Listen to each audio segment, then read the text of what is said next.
পশ্চিম পাকিস্তান আজ বাংলাদেশ নামে পরিচিত হয়েছে।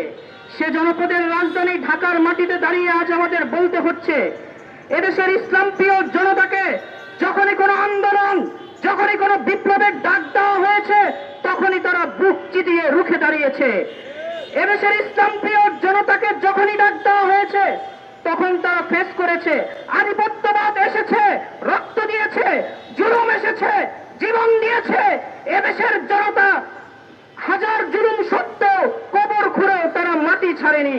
দেশের জনতা 47-এ ব্রিটিশদের আধিপত্যবাদ মানেনি, কলকাতার দাদাবাবুদের আধিপত্যবাদ মানেনি, 71-এ পাকিস্তানের খান পাঠানদের দাদাগিরিও মানেনি, 24-এ এসে দিল্লির দাদাগিরিও মানেনি।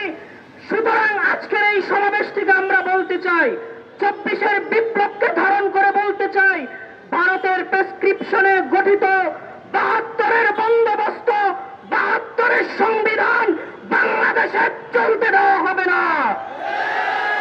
কাস্টিং ভোটের 68.6%, কিন্তু দুঃখের সাথে বলতে হচ্ছে বিএনপি 50% জনগণের ম্যান্ডেট এসে আজকে তারা 68.68% মানুষের ম্যান্ডেটকে ভুলে বসতে বসেছে।